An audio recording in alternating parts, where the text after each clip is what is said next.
न्यायालय अवस्थित डॉक्टर भीमराव अम्बेडकर सभागार में जिलाधिकारी दरभंगा राजीव रौशन की अध्यक्षता में आपदा प्रबंधन के तहत संभावित बाढ़ से निपटने को लेकर समीक्षा बैठक आयोजित की गई शुक्रवार को। वहीं आयोजित इस बैठक में सभी संबंधित पदाधिकारी ने भाग लिया।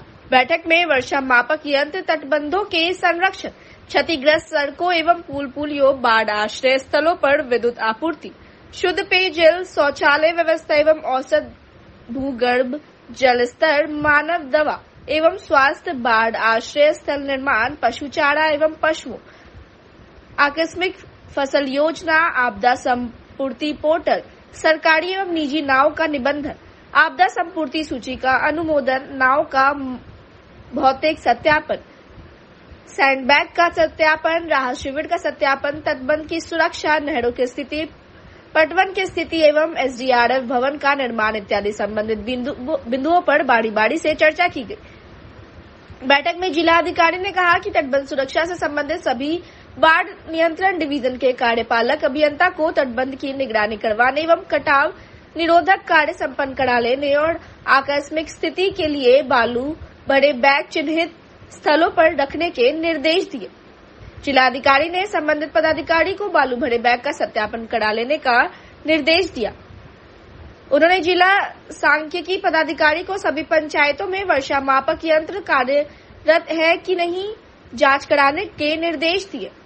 उन्होंने कार्यपालक अभियंता पीएचईडी से वाटर लेवल के संबंध में जानकारी लिया और उन्हें लगातार वाटर लेवल जांच करते रहने का निर्देश दिया।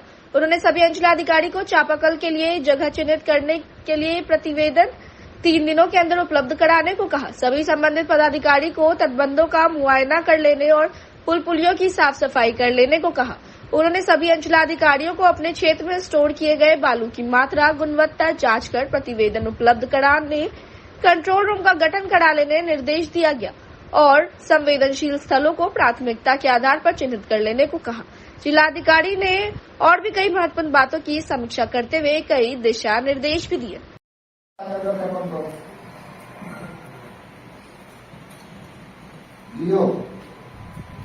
जिला कृषि पदाधिकारी 10,42,200। नजारत के पास कौन सा 1 लाख है? प्रतिवेदन नहीं आ रहे बात करिए ना, सामने। और चुनाव समाप्ति के बाद आज से दरभंगा के जिलाधिकारी राजीव रौशन का जनता दरबार शुरू हो गया है। वहीं जिलाधिकारी राजीव रौशन के जनता दरबार में दरभंगा जिले के विभिन्न प्रखंडों से फरियादी पहुंचे हुए थे, जहां बारी-बारी से फरियादियों को बुलाकर उनकी समस्याओं को सुना गया और उचित कार्रवाई के लिए आश्वासन भी दिया गया। वहीं जिलाधिकारी ने जनता दरबार में आए हुए कुछ फरियादियों से हमने बात की तो इन लोगों ने अलग अलग मामलों की शिकायत लेकर पहुंचे हुए थे, जिसमें कोई फरियादी बैंक से संबंधित समस्या की शिकायत लेकर पहुंचा था तो कोई बिजली विभाग से संबंधित। इन फरियादियों से हमने बात की, क्या कुछ कहा इन्होंने, आइए आपको सुनाते हैं। जिलाधिकारी महोदय के जनता दरबार में आए हुए हैं। अच्छा, क्या दिक्कत है? ऊर्जा विभाग का तानाशाही रवैया है। द्वितीय पीले प्राधिकार का आदेश 2022 ईस्वी में ही डीएम साहब का आदेश था विद्युत कार्यपालक अभियंता बेनीपुर के लिए, लेकिन उनकी तानाशाही रवैया से इनके आदेश का भी वो पालन नहीं किए। फिर उसी संदर्भ में पुनः आज हम जिलाधिकारी महोदय से मिलने आए हैं, तो आपका आदेश का पालन विद्युत कार्यपालक अभियंता बेनीपुर द्वारा नहीं किया जा रहा है। इससे साफ ही स्पष्ट होता है कि विद्युत विभाग द्वारा तानाशाही रवैया बरकरार है। आखिर क्या करना, क्यों ऐसा रवैया अख्तियार किया गया? ये रवैया अख्तियार किया गया जो इनके द्वारा निर्देश दिया गया कि विद्युत कार्यपालक अभियंता और अपीलकर्ता की दोनों को बात को सुन के और इनके मामला को निराकरण किया जाए। क्या मामला क्या है? मामला है जो ज्यादा बिल वसूल किया गया हमसे। अच्छा। मीटर डिफेक्टिव पे बिल बनाया, पुनः वो मीटर अपने आप ठीक हो गया, ठीक है, जिसमें हमसे बिजली विभाग द्वारा 3200 रुपया ज्यादा ले लिया। अच्छा। जब हम जनता दरबार में यहाँ आए तो इनके द्वारा निर्देश दिया गया कि इनको मामला को देखते हुए इनका निराकरण सुनिश्चित करेंगे इनके शिकायत का, लेकिन जब हम वहाँ गए तो उन्होंने बोले कि इस आदेश को ताबीज बना कर घूमिए, कुछ नहीं होने वाला है। पुनः हम यहाँ आए हुए हैं। कितना पैसा आपका? 2700-2800 रुपया 2022 में ही हमसे ज्यादा ले लिया गया, जो आज तक नहीं किए। इनके आदेश को वो पैसा वापस हो, आपका पैसा वापस हो। अगर बिजली विभाग का पैसा रहता तो वो तो बिल बना के 5000 हमसे वसूल कर लिया होता, लेकिन उनका हमारा पैसा ले लिया, उनका कोई सुनवाई नहीं हो रहा। इसी संदर्भ में हम आए हुए हैं। प्रखंड में घर मेरा बेनीपुर प्रखंड हुआ। क्या नाम हुआ? मेरा नाम चौधरी प्रेम शंकर राय हुआ। शिवान गाँव है बेनीपुर प्रखंड से। अच्छा, किनके जनता दरबार में है? मतलब नहीं समझ सर, डीएम साहब के आए हैं। समस्या ये है सर, जो सेविका पर चयनित जो हुआ था उसमें कुछ गलत तरह से उसमें चयनित कर दिया गया है। हम लोग डीपीओ ऑफिस में बहुत चीज लगाए, पेपर पर कुछ नहीं हुआ, इसलिए जनता दरबार हम लोग नोटिस किए हैं कि यहाँ से हम लोग को कॉल गया था, तो इसलिए यहाँ आए हैं सर। आप क्या चाह रहे हैं? हम लोग चाह रहे हैं जिस स्तर से जो सही है उसी पर उसको चयनित किया जाए। क्या नाम हुआ आपका? मेरा नाम सर मुकेश कुमार, थाना क्षेत्र कौन सा है? बहेरा। बैंक से रिलेटेड है, ग्रामीण बैंक से रिलेटेड है। क्या इसमें समस्या है? समस्या है खाता केसीसी से संबंधित है। इंटरेस्ट जो है जो मैनेजर साहब ज़्यादा जोड़ दिए हैं, वही समस्या लेके डीएम साहब के पास आए हैं। क्या चाह रहे हैं आप? जो उचित हो वो जोड़े, हम देने के लिए तैयार हैं। किस प्रखंड से है? बिरौल प्रखंड से डीएम साहब के जनता दरबार। क्या नाम हुआ आपका? राम मोहन। वहीं सिटी एसपी शुभम आर्या का शुक्रवार को जनता दरबार लगा। दरभंगा के कई थाना क्षेत्र से अच्छी संख्या में फरियादी पहुंचे थे। बारी बारी से सभी को नगर पुलिस अधीक्षक ने बुलाकर जन सुनवाई की और उचित कार्रवाई के लिए आश्वासन दिया।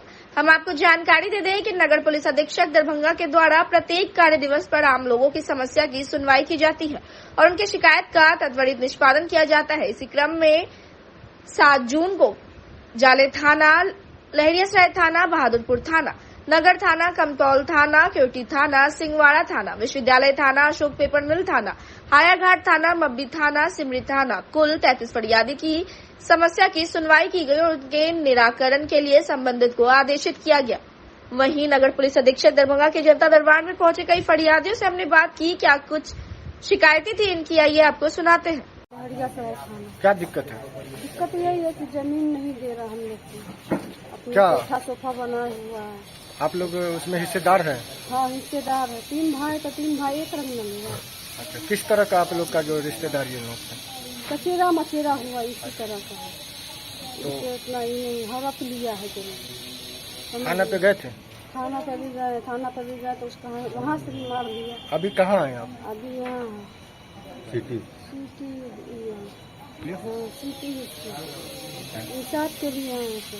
क्या चाह रहे हैं इंसाफ? इंसाफ चाहिए। हम लोग को मरार मुसलमान को मार पीट के सुता दिया, कमर का हड्डी तोड़ दिया, कपार फाड़ दिया। आज से 6 महीना पहले बार बार लड़ाई झगड़ा करता है। 12 बजे रात में घुस जाता, जमीन नहीं देता, गलत नियत से घुस। कौन सा थाना क्षेत्र से आए? जोर से बोलिए। जाने क्या दिक्कत है? वहाँ दिए तो आवेदन भी दिए तो कोई रिसीव नहीं करता, बोलता है कि जहाँ जाना हो जाओ। क्या मामला है? दिक्कत क्या है? घर का गेट का बारी निकाल दिया है, रास्ता जाम कर दिया है। कौन लोग जाम करते हैं? मेरा देवर जो है अच्छा, किस लिए जाम करते हैं? घर के बोलता है कि हम गेट, हमारा घर है अथी है, हम जाम करेंगे। हम बोले कि अंदर में जमीन हमरा दिया तो हमारा गेट गिरतेगा ना, रास्ता तो फ्री होना चाहिए ना। तो बोलता है नहीं, हमको हम लगाएंगे काटा, जो करना है करो। पुलिस वाले पे बोलता है कि हाँ करेगा, जाना है वहाँ जाओ। अभी किनके जनता दरबार में है? अभी यहाँ इसी के पास में आए हैं। अच्छा, क्या चाह रहे हैं? हम चाह रहे हैं कि हमको निर्णय चाहिए, रास्ता हमको फ्री कर रहा है। जी, क्या नाम हुआ आपका? महिमा देवी, पति का नाम?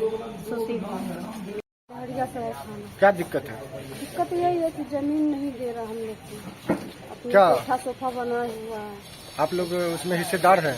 हाँ, हिस्सेदार है। 3 भाई तो 3 भाई एक रंग में हुआ। अच्छा, किस तरह का आप लोग का जो रिश्तेदारी है लोग? कचेरा मचेरा हुआ, इसी तरह का है। तो इससे उतना ही नहीं हड़प लिया है जमीन। थाना पे गए थे? थाना पे भी गए, थाना पे भी गए तो उसका वहाँ से भी मार दिया। अभी कहाँ हैं आप? अभी यहाँ है सिटी। सिटी, हाँ सिटी इंसाफ के लिए आए थे। क्या चाह रहे हैं इंसाफ? इंसाफ चाहिए। हम लोग को मरार मुसलमान को मार पीट के सुता दिया, कमर का हड्डी तोड़ दिया, कपार फाड़ दिया। आज से 6 महीना पहले बार बार लड़ाई झगड़ा करता है। 12 बजे रात में घुस जाता, जमीन नहीं देता, गलत नियत से घुस। हम गाड़ी दिए चलाने के लिए तमीम नद्दाफ को, और वो गाड़ी का महीना हमको देना बंद कर दिया। अच्छा, आप जो गए थे मांगने के लिए तो बोला कि आवेदन हम लिखा के थाना में दिए। थाना पर गाड़ी जहाँ चल रहा था वहाँ से लाया गया। अच्छा, और बड़ा बाबू ने उन्हीं को रिलीज गाड़ी कर दिया। कौन सा थाना का गाड़ी ऑनर हम है, सिंहवाड़ा थाना का ये मामला है। कब दिए थे गाड़ी? गाड़ी 19 में दिए थे। अच्छा, क्या चाह रहे हैं आप? तो गाड़ी अब गाड़ी मेरे पास दे दे भाई। क्या नाम होगा आपका? मोहम्मद जफर इमाम मंसूरी, थाना सिंहवाड़ा में। जी, यही सिटी स्कूल के पास। अच्छा, क्या चाह रहे हैं आप? न्याय मिलना चाहिए। गाड़ी मेरा जो वो नहीं दे रहा है। बड़ा बाबू सिंहवाड़ा थाना। बताइए, थाना कौन सा हुआ आपका? कौन थाना हुआ? क्या दिक्कत है? 11 तारीख का नापी है। दिक्कत लोग बदमाशी कर रहा है हमारे साथ। क्या मामले में? नापी के मामले में है। हाँ, अच्छा, इसमें क्या चाह रहे हैं? निर्णय चाह रहे हैं। क्या निर्णय क्या चाह रहे हैं? पप्पू यादव शुक्रवार को दरभंगा प्रेस वार्ता कर मीडिया से बात करते हुए एनडीए पर तंज कसा और कहा कि सरकार साल भर से ज्यादा नहीं चलेगी। पूर्णिया से नवनिर्वाचित सांसद पप्पू यादव शुक्रवार को दरभंगा पहुंचे, जहां उनके समर्थकों के द्वारा उनका भव्य स्वागत किया गया। इस मौके पर जीत का जश्न मनाते हुए पप्पू यादव ने समर्थकों को लड्डू खिलाकर जीत की बधाई दी। पत्रकारों से बात करते हुए पप्पू यादव ने नरेंद्र मोदी को तीसरी बार प्रधानमंत्री बनने की बधाई देते हुए कहा कि देश की जनता ने नरेंद्र मोदी को बहुमत नहीं दिया है। यह इसलिए क्योंकि उनके नाम पर चुनाव लड़ा गया। उनके नाम पर 65 से 70 सीट कम आए। 400 पर की बात तो छोड़िए, बहुमत भी नहीं मिला। वह अपनी सरकार भी नहीं बना पाए। वहीं पप्पू यादव ने कहा कि मुझे लगता है कि यह सरकार साल भर से ज्यादा नहीं चल पाएगी। नीतीश कुमार और चंद्रबाबू नायडू गांधी विचारधारा के लोग हैं। वहीं उन्होंने कहा कि 2024 के नवंबर में विधानसभा का चुनाव होने जा रहा है, क्योंकि उनको लग रहा है कि लोकसभा में जो सीट मिली है, अगर विधानसभा का चुनाव 2024 में होगा तो परिणाम उनके अनुरूप आएगा। वहीं उन्होंने चंद्रबाबू नायडू के संदर्भ में कहा कि जब उनको लगेगा कि साउथ में मोदी का असर गलत हो रहा है तो नायडू भी भागेंगे। वहीं पप्पू यादव ने कहा कि हम नरेंद्र मोदी से आग्रह करेंगे कि आप देश के प्रधानमंत्री हैं, आप नीतिगत बात और रोजगार पर बात करेंगे तो ज्यादा अच्छा रहेगा। आप गरीबों की बात करें, गरीबी खत्म करने की बात करिए। हाथ जोड़कर कहता हूं कि हिंदू मुस्लिम की राजनीति छोड़ दीजिए। वहीं उन्होंने कहा कि मैं उम्मीद और अपेक्षा रखता हूं नीतीश और चंद्रबाबू नायडू से कि एनडीए की सरकार में हिंदू मुसलमान की राजनीति नहीं होगी। और भी क्या कुछ कहा, ये आपको सुनाते हैं।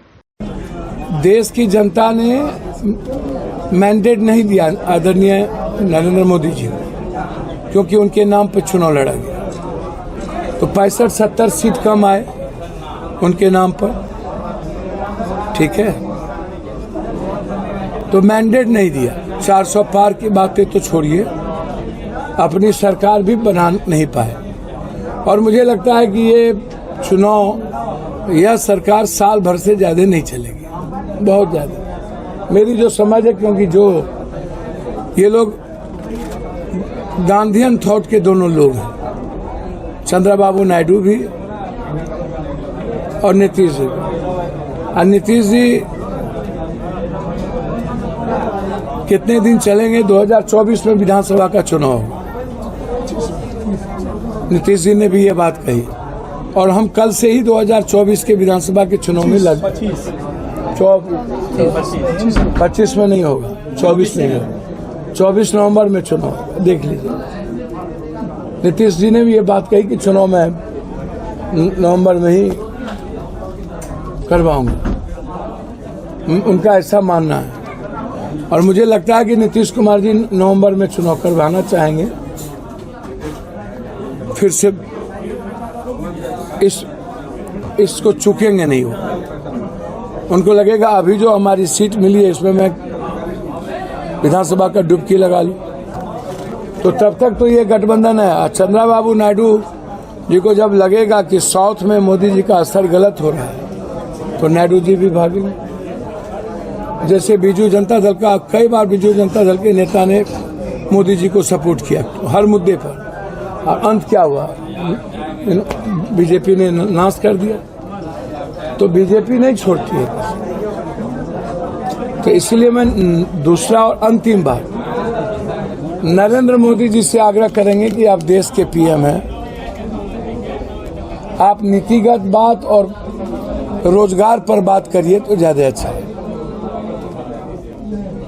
गरीबों की बात करिए, गरीबी खत्म करने की बात करिए, हाथ जोड़ के हिंदू मुसलमान की राजनीति छोड़ दी। और उम्मीद अपेक्षा रखता हूं नीतीश जी चंद्रबाबू नायडू से कि एनडीए की सरकार में हिंदू मुसलमान की राजनीति नहीं हो। दरभंगा शहर के लेडेसा स्थित सैदनगर में सत्यम मल्टी स्पेशलिस्ट हॉस्पिटल का उद्घाटन किया गया। बिहार सरकार के मंत्री हरि सहनी के द्वारा फीता काटकर बुधवार को। वहीं इस मौके पर पूर्व विधायक अमरनाथ गामी के साथ अस्पताल के डायरेक्टर डॉक्टर रवि कुमार मौजूद रहे। अस्पताल के प्रबंधक के द्वारा बताया गया कि आधुनिक सुविधाएं और पूर्ण प्रशिक्षित चिकित्सक से सुसज्जित इस अस्पताल में 10 तरह की ओपीडी और आईपीडी की व्यवस्था की गई है। वहीं 10 डॉक्टर के साथ 24 घंटे रेजिडेंट डॉक्टर उपलब्ध रहेंगे। आईसीयू, एनआईसीयू, सीसीयू सहित लेबर रूम में भी आधुनिक मशीनों की सुविधा उपलब्ध रहेगी। मौके पर मंत्री हरि सहनी ने कहा कि पब्लिक की सुविधा के लिए किया गया हर एक काम अच्छा होता है। मरीजों की सेवा के लिए बनाए गए आधुनिक अस्पताल को देखकर हमें काफी प्रसन्नता हुई है और हम इस नए अस्पताल के लिए अस्पताल के प्रबंधक सहित सभी कर्मियों को दिल से धन्यवाद देते हैं।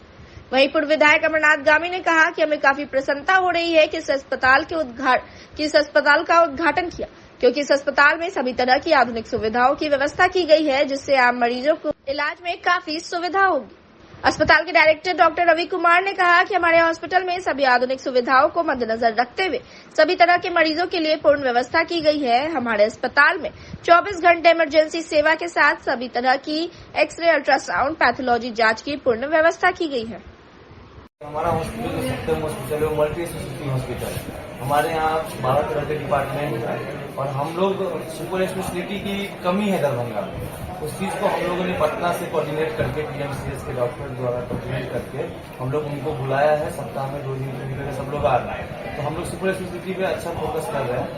और हमारे यहाँ बहुत जल्दी आयुष्मान भारत भी हम लोग कोशिश कर रहे हैं कि जल्दी से चालू से गरीब मरीजों को सुविधा हो। जो हम लोगों को लगेगा कि रियल में वो गरीब है, तो हम लोग सबसे पहले तो उनका ओपीडी और जो भी जांच है हम फ्री करेंगे। जांच को लेकर क्या क्या व्यवस्था की गई? जांच को लेकर के हमारे पास अल्ट्रासाउंड और पैथोलॉजी है।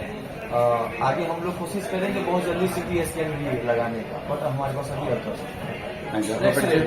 मेरा नाम डॉक्टर गीतांशु कुमार है, मैं यहाँ पे रेसिडेंट डॉक्टर हूँ। Thank you. वो चिकित्सालय हो या शिक्षालय हो, जब साधन संपन्न होता है और लोगों का उद्देश्य यदि सेवा भाव होता है, तो ये दोनों चीज का आवश्यकता इस धरती पर हर किसी को। और जहाँ साधन संपन्न है वो लोगों को ज्यादा काम होता है, और खास करके जब चिकित्सा के क्षेत्र में जब हम लोग देखते हैं तो सुविधा रहने से बड़ी बात है कि प्राण रक्षा होने की बात है। ऐसा नहीं है कि भाई थोड़ा सा कम भोजन कर लिए तो चलेगा। हॉस्पिटल में तो 16 आने तय है कि साधन संपन्न होना चाहिए। यहाँ देखने के बाद पूरा प्रतीत हुआ कि सब कुछ बहुत बेहतर व्यवस्था है। निश्चित रूप से आज यहाँ सैदनगर और एक भी चौक के बीच में यह सत्यम हॉस्पिटल है। पूरा भरोसा है कि लोगों को ये सेवा के भाव से मतलब चिकित्सा सेवा ये देंगे और लोगों को लोग इससे लाभ उठाएंगे आवश्यकता पड़ने पर। चूंकि नर्सिंग होम में 24 घंटा ये सेवा रहेगी, बेहतर सेवा मिलेगा, यही आशा विश्वास है। और अभी मैं बात भी किया हूँ सभी स्टाफ से, वह सेवा का भाव जैसे जिस डॉक्टर को इस धरती का सेकंड गॉड कहा गया है, उस रूप में आपको सेवा देना है। निश्चित रूप से उचित लाभ जी। जो मरीज यहाँ आए हैं उनका इलाज जरूर होगा। सेवा भावना पहला उद्देश्य है, उसके बाद काम क्वालिटी है, उसके अनुसार मरीज आएंगे कि हाँ अच्छी सेवा मिल रही है। शुरू करेंगे। सबसे बड़ी इस इलाके में अभी कोई हॉस्पिटल नहीं है। रात इलाज कोई भी मरीज से आएगा तो उसको इमीडिएट यहाँ रहा है, ऐसे व्यवस्था क्या शुभ नाम हुआ आपका? Doctor Ramdev Thakur, associate professor स्वास्थ्य सर्जरी। जनसंख्या के अनुपात में स्वास्थ्य सुविधा की कमी थी और जितने भी अस्पताल आप देखते होंगे वहाँ मरीज का भीड़ है। आज हम सत्यम नर्सिंग होम हॉस्पिटल उद्घाटन में है। आशा करते हैं कि जो इनके मरीज आ गए उनको इतना एहसास हो कि इनके यहाँ उत्तम स्वास्थ्य व्यवस्था है और कम खर्च में उपचार की व्यवस्था है। तो निश्चित रूप से हम लोग का आना सार्थक हो जाएगा। जब जिस अस्पताल का उद्घाटन में हम लोग आए हैं, भविष्य में इस अस्पताल का नाम दरभंगा में ऐसा हो कि वहाँ सर्वोत्तम व्यवस्था है और कम खर्च में गरीब से गरीब व्यक्ति का इलाज हो। शुभकामना देते हैं। धन्यवाद जी डॉक्टर। जितना हमको बन पड़ेगा व्यवस्था के रूप में। आउटडोर इंडोर दोनों चलेगा? जी इमरजेंसी सेवा भी रहेगी आपको? मल्टी स्पेशलिटी का मतलब नहीं होता है, इमरजेंसी ओपीडी एपीडी सारा। आईसीयू, वेंटिलेटर, इस तरह की सेवा? हाँ जी। क्या अभी ये सेंटर आपका हॉस्पिटल आधार कार्ड के जरिए जिनका इलाज होता है उससे आयुष्मान भारत का अभी हमको लाइसेंस नहीं मिला, मिलते ही वो हम करेंगे। गरीबों के लिए क्या कुछ व्यवस्था होगी? सर मेरे हिसाब से गरीबी को लिए हम देखेंगे कि जितना हमसे जुड़ा हो 70% 80% हम उनको ऑफ कर पाए। कौन सा हॉस्पिटल है, किस जगह पे ये ओपनिंग? ये सत्यम हॉस्पिटल, एकमी रोड, लहरिया सराय चौक। किनके द्वारा हॉस्पिटल का उद्घाटन किया? डॉक्टर रवि, ये उद्घाटन किए गए डॉक्टर श्री सत्यनारायण यामी एवं श्री हरि सहनी जी। आपका परिचय? मेरा नाम वो doctor Ravi, director. Thank you.